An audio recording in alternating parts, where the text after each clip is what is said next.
걱정한다고 미래가 바뀌지는 않습니다. 우리 세대 노인 10명 중 9명은 같은 말을 합니다. 그때 알았더라면 이런 한숨이 여러분의 미래가 되지 않길 바랍니다. 살다 보면 어떤 일이든 후회가 남기 마련입니다. 미리 알았더라면 후회를 덜 남길 수 있었을까요? 사람들은 삶이 끝나갈 때쯤 자신의 인생을 명확하게 돌아볼 수 있다고 합니다. 여러분, 지금 젊고 건강하다고 생각하시나요? 그렇다면 이 영상은 반드시 끝까지 보셔야 합니다. 제가 80년을 살아오며 뼈저리게 깨달은 후회들을 여러분은 아직 피할 수 있기 때문입니다. 저는 올해로 84세가 된 김영수입니다. 오늘 저는 여러분에게 시간을 되돌릴 수 있는 특별한 지도를 선물하려 합니다. 지금부터 제가 전하는 이야기는 여러분의 10년, 20년 후 모습을 바꿀 수 있습니다. 본격적으로 이야기하기 전에 구독과 좋아요를 눌러주시면 감사하겠습니다. 그럼 80년의 인생을 살아오며 땅을 치고 후회하는 10가지 행동에 대해 말씀드리겠습니다. 첫 번째는 저축하지 않은 것입니다. 젊을 때는 돈이 부족해도 몸이 자산이라 생각했습니다. 월급날이면 친구들과 한턱 내고 가전제품 새로 나오면 꼭 장만했죠. 나중에 벌면 되지라는 생각으로 저축은 뒷전이었습니다. 그런데 어느 순간부터 몸은 말을 듣지 않고 병원비는 눈덩이처럼 불어났습니다. 지금 생각하면 제일 후회되는 건 50대 때 손자에게 해준 말입니다. 할아버지는 너 대학 보내줄게. 약속은 지켰지만 그 때문에 제 노후 자금이 반토막 났습니다. 지금은 아내와 둘이 국민연금으로 근근히 살아가고 있습니다. 여러분, 월급의 최소 20%는 자신만의 미래 통장에 넣으세요. 이건 미래의 자유를 위한 투자입니다. 나이 들면 돈을 벌 기회는 줄어들지만 쓸 일은 더 많아집니다. 특히 의료비와 간병비는 상상 이상입니다. 제 친구 중에는 치매 투병 중인 아내를 위해 5년 만에 모든 재산을 날린 사람도 있습니다. 저축만큼 중요한 것이 연금과 보험입니다. 국민연금만으로는 턱없이 부족합니다.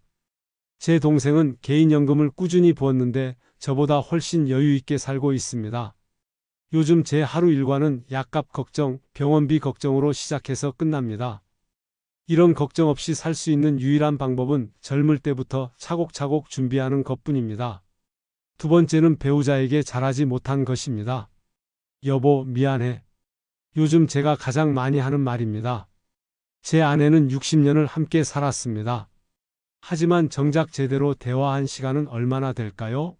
젊을 때는 일에 치여, 중년에는 자식 키우느라, 그리고 시간이 생겼을 때는 이미 서로 대화하는 법을 잊어버렸더군요. 40대 때 아내가 꽃을 좋아한다는 걸 우연히 알게 되었습니다. 결혼 18년 만이었죠? 웃기지 않나요? 평생을 함께 산 사람의 취향도 모르고 살았던 겁니다. 자식들은 독립하고 친구들은 하나둘 세상을 떠났습니다. 결국 마지막까지 남는 건 배우자뿐입니다. 여러분, 배우자에게 작은 감사를 표현하세요. 고마워라는 말 한마디, 손 한번 잡아주는 것으로도 충분합니다. 저는 이제 와서 아내에게 자주 꽃을 사다 줍니다. 하지만 이미 아내의 기억 속에서 저는 바쁘고 무뚝뚝한 남편으로 굳어져 버렸습니다. 60년 함께 살아도 서로를 모르고 살 수 있습니다. 이것이 제 인생 최대의 후회입니다. 세 번째는 건강을 소홀히 한 것입니다. 건강은 잃어봐야 그 소중함을 안다는 말이 있죠? 정말 맞는 말입니다. 저는 60대까지 담배를 피웠습니다. 결과적으로 폐 기능이 절반도 안 됩니다.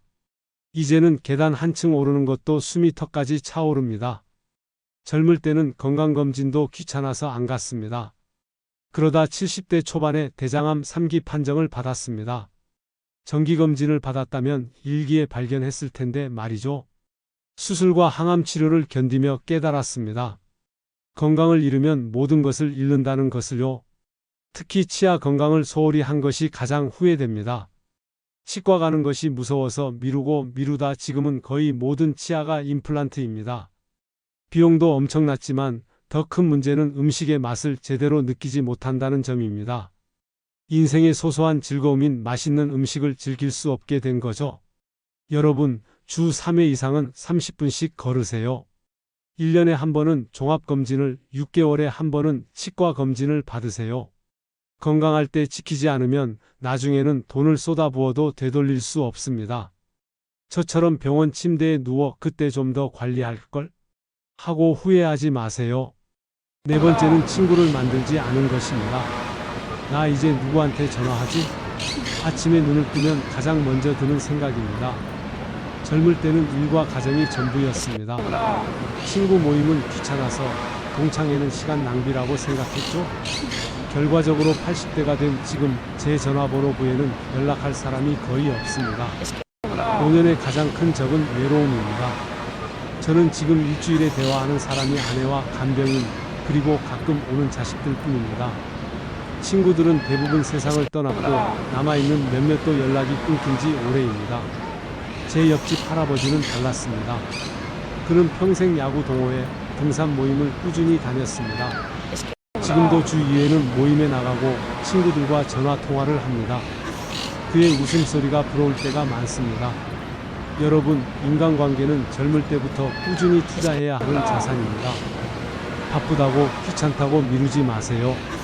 주 1회라도 친구들과 만나고 같은 취미를 공유할 수 있는 모임에 참여하세요. 나이 들수록 새로운 인연을 맺기는 어려워집니다. 다섯 번째는 평생 취미가 없었던 것입니다. 할아버지는 뭐 좋아해요? 손자의 질문에 대답하지 못했습니다. 평생 일만 했던 저에게 취미라곤 TV 보는 것밖에 없었기 때문입니다. 그러다 보니 은퇴 후 시간은 많은데 할 일이 없었습니다. 제 친구 박 씨는 달랐습니다. 그는 40대부터 시작한 서예가 있었고 60대부터는 색소폰도 배웠습니다. 지금도 동네 작은 공연에 참여한다고 합니다. 그의 얼굴에는 항상 활기가 넘쳤고 치매 검사에서도 또래보다 인지 기능이 뛰어났습니다. 취미는 단순한 시간 때우기가 아닙니다. 노년의 활력소이자 뇌를 자극하는 최고의 치매 예방법입니다. 저는 80세가 넘어 그림을 시작했습니다. 늦었지만 그나마 이것이 저를 살리고 있습니다. 여러분, 지금 당장 시작하세요. 돈이 많이 들지 않는 취미부터 시작해 보세요. 독서, 걷기, 식물 가꾸기, 그림 그리기 등 무엇이든 좋습니다. 취미는 노년의 외로움을 달래주는 가장 좋은 친구가 될 것입니다. 여섯 번째는 배움을 멈춘 것입니다. 나이 들면 새로운 것을 배우기 어렵다는 말은 반만 맞습니다. 어렵지만 불가능하진 않습니다. 저는 은퇴 후 컴퓨터를 배우지 않았습니다. 늙은이가 뭘 배워라는 생각에 시도조차 하지 않았죠. 그러다 코로나가 왔고 모든 것이 디지털화 되었습니다. 병원 예약도 은행 업무도 스마트폰으로 해야 했습니다. 저는 완전히 세상에서 고립된 기분이었습니다. 반면 제 동창 중에 78세에 영어를 시작한 친구가 있습니다. 손녀와 영어로 대화하고 싶다는 단순한 이유였습니다. 3년이 지난 지금 그는 간단한 영어 동화책을 손녀에게 읽어줄 수 있게 되었습니다. 그의 뇌 나이는 저보다 훨씬 젊습니다. 배움은 뇌의 노화를 막는 최고의 약입니다. 새로운 언어를 배우거나 악기를 연주하거나 디지털 기기를 다루는 법을 익히는 것은 뇌에 새로운 자극을 줍니다. 이것이 노년의 삶의 질을 크게 향상시킵니다. 여러분, 하루 20분이라도 배움의 시간을 가지세요. 책을 읽거나 온라인 강의를 듣거나 새로운 기술을 익히세요. 배움에는 나이가 없다는 말 정말 맞습니다. 일곱 번째는 도전과 여행을 하지 않은 것입니다. 언젠가 시간 나면 해야지. 제 평생의 변명이었습니다. 일이 바빠서 아이들 교육비가 많이 들어서 집 대출이 있어서 항상 이유가 있었습니다.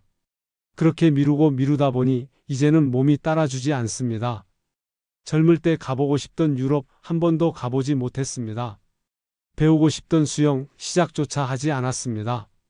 창업에 대한 꿈도 안전한 직장 생활로 대체했습니다. 모든 걸 나중에로 미루다 보니 그 나중에는 결코 오지 않았습니다.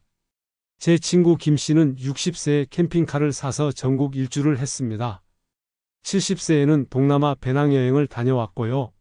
지금도 그의 페이스북에는 다양한 도전과 여행 이야기로 가득합니다. 그의 눈빛은 여전히 청년처럼 반짝입니다. 여러분, 시간 나면이 아니라 시간을 만들어서 도전하고 여행하세요. 작은 도전부터 시작하세요. 국내 여행이라도 좋습니다. 그런 경험들이 쌓여 노년의 소중한 추억이 되고 삶의 활력소가 됩니다. 8번째는 기록을 남기지 않은 것입니다. 할아버지의 젊은 시절이 궁금해요. 증손녀의 질문에 사진 한 장 보여주지 못했습니다. 평생의 추억이 머릿속에만 있을 뿐 남겨둔 것이 없었기 때문입니다. 일기, 사진, 여행 기록, 심지어 가계부까지도 모두 소중한 인생의 기록입니다. 이런 기록들이 없으니 제 기억은 점점 희미해지고 때로는 제가 어떤 삶을 살았는지 혼란스럽기까지 합니다. 제 동네 이 할머니는 50년간 일기를 쓰셨습니다. 지금 그녀의 일기는 가족사의 중요한 기록이자 지역 역사의 일부가 되었습니다. 더 중요한 것은 치매가 와도 그녀는 자신의 인생을 일기를 통해 다시 읽으며 정체성을 유지할 수 있다는 점입니다. 여러분, 매일 일기까지는 아니더라도 한 달에 한 번 한 달 돌아보기라도 기록해 보세요. 여행 사진은 꼭 정리해두고 자녀나 배우자에게 편지도 가끔 써보세요. 시간이 지나면 그 가치는 황금보다 귀해집니다. 9번째는 자녀와 대화를 많이 하지 않은 것입니다. 아버지, 제가 어릴 때 아버지가 무슨 일 하셨는지도 몰랐어요. 큰아들의 말에 가슴이 아팠습니다. 저는 가장으로서 돈을 벌어오는 역할만 했지 정작 자녀들과 진심 어린 대화는 거의 하지 않았습니다. 아버지는 엄격하고 무서운 존재여야 한다고 생각했습니다. 그래서 칭찬보다는 꾸중을, 대화보다는 지시를 했습니다. 그 결과 지금 자녀들과의 관계는 형식적입니다. 명절에 만나 인사만 나눌 뿐 깊은 대화는 없습니다. 반면 제 동생은 달랐습니다. 그는 바쁜 와중에도 매주 일요일은 가족 데이로 정해 자녀들과 시간을 보냈습니다. 캠핑도 자주 다녔고요. 지금 그의 자녀들은 부모님 댁에 자주 찾아오고 일상의 소소한 일까지 공유한다고 합니다. 여러분, 자녀에게 일방적인 조언이나 잔소리보다는 그들의 이야기를 들어주세요. 어떻게 지내니? 라는 간단한 질문으로 시작해도 좋습니다. 경청은 가장 강력한 사랑의 표현입니다. 10번째는 내 삶에 감사하지 못한 것입니다. 더 좋은 집, 더 좋은 차, 더 높은 지위. 저는 항상 부족함에 집중했습니다. 건강, 가족, 일상의 소소한 행복에는 눈을 돌리지 않았죠? 그러다 70대 중반에 대장암 선고를 받았습니다. 그제서야 깨달았습니다. 제가 가진 것이 얼마나 소중한지를요. 병상에 누워 창밖을 바라보며 생각했습니다. 맑은 하늘, 새들의 지저귐, 가족의 방문, 이 모든 것이 얼마나 감사한 일인지를, 모든 것을 잃어버릴 뻔한 후에야 제가 얼마나 많은 것을 가졌는지 깨달았습니다. 여러분, 하루에 한 번은 감사한 일을 생각해 보세요. 건강, 가족, 친구, 취미, 심지어 맑은 공기와 깨끗한 물까지도요. 행복은 거창한 것에 있지 않습니다. 일상의 작은 축복에 감사할 줄 아는 마음에서 시작됩니다. 지금까지 제 인생에서 가장 후회되는 10가지를 말씀드렸습니다. 84년이라는 긴 인생을 살아오며 모은 지혜의 조각들입니다. 제가 다시 여러분 나이로 돌아간다면 무엇을 다르게 할까요? 아마도 이런 것들일 겁니다. 매일 아침 일어나서 오늘 하루 감사합니다라고 말할 것입니다.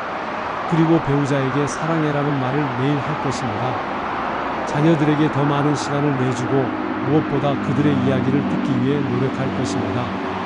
제 인생을 돌아보니 기억에 남는 것은 승진이나 월급 인상이 아니라 가족과 함께 했던 소소한 순간들입니다. 제 아내와 함께 산 60년 중 가장 행복했던 기억은 무엇인지 아세요? 비싼 여행이나 호화로운 선물이 아닙니다. 퇴직 후 매일 아침 함께 걸었던 동네 공원의 산책길입니다. 손을 잡고 계절의 변화를 함께 느끼며 걸었던 그 소소한 시간이 지금 돌아보면 가장 값진 보물이었습니다. 일과 돈도 중요하지만 그것을 위해 건강과 관계를 희생하지는 않을 것입니다. 운동은 미루지 않고 매일 할 것이며 건강검진은 정기적으로 받을 것입니다. 제 친구 박 씨는 평생 건강에 투자했습니다. 매일 아침 6시 기상, 공원 3바퀴 걷기, 채식 위주의 식단. 지금 그는 82세에도 혼자 여행을 다닐 만큼 건강합니다. 반면 저는 담배와 술, 야근으로 점철된 삶을 살았고 그 대가를 뼈저리게 치르고 있습니다. 저축과 투자는 젊을 때부터 시작하여 노년을 위한 든든한 둥지를 마련할 것입니다. 하지만 모든 돈을 미래만 위해 저축하지는 않을 것입니다. 가끔은 여행을 떠나고 도전도 하며 인생을 즐길 것입니다. 균형이 중요합니다. 모든 것을 미래에 걸지도 모든 것을 현재에 소비하지도 않는 균형 말입니다. 무엇보다 중요한 것은 지금 이 순간을 소중히 여기는 것입니다. 미래는 불확실하고 과거는 이미 지나갔습니다. 우리가 진정으로 가진 것은 오직 현재뿐입니다. 제가 암 선고를 받고 처음 든 생각은 왜 그렇게 많은 시간을 걱정과 불안에 낭비했을까였습니다. 어차피 걱정한다고 미래가 바뀌지는 않습니다. 오히려 현재의 행복을 놓칠 뿐이죠. 제 나이가 되면 깨닫게 됩니다. 인생에서 가장 값진 것들은 돈으로 살 수 없다는 것을요. 건강, 사랑, 우정, 평화로운 마음, 이런 것들이 진정한 부입니다. 젊을 때는 이 단순한 진리를 이해하지 못했습니다. 더 큰 집, 더 좋은 차, 더 많은 명예, 이런 것들을 쫓다 보니 정작 중요한 것들을 놓쳤습니다. 제 옆방에 계신 김 할머니는 평생 시골에서 소박하게 사셨습니다. 큰 부자도 아니었고 화려한 경력도 없으셨죠. 하지만 그분의 얼굴에는 항상 미소가 가득합니다. 자식들이 주말마다 찾아오고 손자들이 할머니 무릎에 앉아 이야기를 나눕니다. 그분은 종종 이렇게 말씀하십니다. 나는 부자야. 사랑이 넘치는 부자. 진정한 부는 따뜻한 관계에서 온다는 것을 그분을 통해 배웁니다. 여러분, 하루에 단 5분이라도 명상하는 시간을 가져보세요. 눈을 감고 호흡에 집중하며 자신의 내면을 들여다보는 시간입니다. 저는 80세가 넘어서야 이런 시간의 소중함을 알게 되었습니다. 이 조용한 시간이 내면의 평화를 가져다주고 삶의 방향을 재정립하는 데 큰 도움이 됩니다. 여러분, 인생에서 가장 중요한 질문은 나는 무엇을 가졌는가? 가 아니라 나는 어떤 사람이 되었는가? 입니다. 돈과 명예는 죽음 앞에서 아무런 의미가 없습니다. 하지만 여러분이 다른 이들의 삶에 어떤 영향을 미쳤는지, 얼마나 많은 사랑을 나누었는지, 그것이 진정한 유산입니다. 저는 일주일에 한 번 요양원의 다른 어르신들에게 책을 읽어드립니다. 제가 할 수 있는 작은 봉사지만 그분들의 미소를 볼 때마다 제 삶의 의미가 더해짐을 느낍니다. 여러분도 자신만의 방식으로 나눔을 실천해 보세요. 봉사활동, 기부 또는 단순히 이웃에게 친절한 말 한마디를 건네는 것만으로도 충분합니다. 또 하나 말씀드리고 싶은 것은 용서의 힘입니다. 제 동생과 저는 20년간 말도 하지 않았습니다. 사소한 재산 문제로 시작된 다툼이 평생의 앙금이 되었죠. 그런데 작년 동생이 중병으로 입원했다는 소식을 들었습니다. 병문안을 갔더니 우리는 아무 말 없이 서로를 껴안고 울었습니다. 그 순간 왜 그렇게 오랜 시간을 미움으로 낭비했는지 후회가 밀려왔습니다. 여러분, 미움은 결국 자신만 해치는 독입니다. 용서하세요. 놓아주세요. 그것이 여러분을 자유롭게 합니다. 슬픔과 실패도 인생의 중요한, 아니 필수적인 부분입니다. 저는 평생 실패를 두려워했습니다. 그래서 안전한 선택만 했고 결국 많은 기회를 놓쳤습니다. 이제 알게 되었습니다. 실패는 단지 다른 길을 찾아가는 과정일 뿐이라는 것을요. 여러분, 실패를 두려워하지 마세요. 그것이 여러분을 성장시키고 더 나은 사람으로 만듭니다. 저는 이제 남은 시간이 얼마 없습니다. 하지만 여러분은 다릅니다. 여러분에게는 아직 선택할 기회와 바꿀 시간이 있습니다. 지금이 바로 변화의 순간입니다. 내일로 미루지 마세요. 내일은 결코 오지 않을 수도 있습니다. 건강이 허락하는 한, 저는 매일 아침 일출을 봅니다. 창가에 앉아 떠오르는 태양을 바라보며 생각합니다. 오늘도 살아있다는 것이 얼마나 큰 축복인가? 여러분도 일상의 작은 기적들에 눈을 뜨세요. 맑은 하늘, 새들의 지저귐, 꽃의 향기, 사랑하는 사람의 미소, 이 모든 것이 우리가 누릴 수 있는 선물입니다. 오늘 이 영상을 보신 여러분, 한 가지만 약속해 주세요. 내일 아침 거울을 보며 이렇게 말해보세요. 오늘부터 나는 후회 없는 삶을 시작한다. 그리고 주변의 소중한 사람에게 전화 한 통, 메시지 한 줄이라도 보내보세요. 잘 지내니? 내가 내 곁에 있어 고마워. 이 작은 행동이 여러분의 미래를 바꾸는 첫걸음이 될 것입니다. 시간은 모두에게 공평하게 주어지지만 그 가치는 사람마다 다르게 느낍니다. 어떤 이에게는 10분이 지루한 기다림이고 또 어떤 이에게는 사랑하는 사람과의 소중한 마지막 순간일 수 있습니다. 여러분의 시간에 의미를 부여하세요. 매 순간을 의식적으로 살아가세요. 삶의 마지막에 우리는 무엇을 남기게 될까요? 은행 계좌의 숫자? 소유한 부동산의 평수? 아닙니다. 우리가 진정으로 남기는 것은 다른 이들의 마음속에 새겨진 우리의 모습입니다. 그들이 우리를 어떻게 기억할지 그것이 우리의 진정한 유산입니다. 저는 가끔 이런 생각을 합니다. 제가 세상을 떠난 후 제 장례식에 누가 올까? 그들은 저에 대해 어떤 이야기를 나눌까? 그냥 성실한 회사원이었다. 책임감 있는 가장이었다라는 형식적인 말일까요? 아니면 나의 인생을 바꾼 멘토였다. 언제나 웃음을 선물해준 따뜻한 사람이었다라는 진심 어린 추억일까요? 여러분은 어떻게 기억되고 싶으신가요? 마지막으로 여러분의 삶이 80년 후에 돌아봤을 때 참 잘 살았다라고 미소 지을 수 있는 인생이 되길 바랍니다. 그것이 제가 이 영상을 통해 전하고 싶은 유일한 소망입니다. 여러분의 선택이 미래의 후회를 줄이는 씨앗이 되길 바랍니다. 인생은 길고도 짧습니다. 순간순간은 더디게 흘러가지만 돌아보면 한순간에 지나간 것 같습니다. 그렇기에 더 소중히 더 의미 있게 살아가야 합니다. 저의 후회가 여러분의 지혜가 되길 바랍니다. 여러분의 건강과 행복을 진심으로 빕니다. 감사합니다.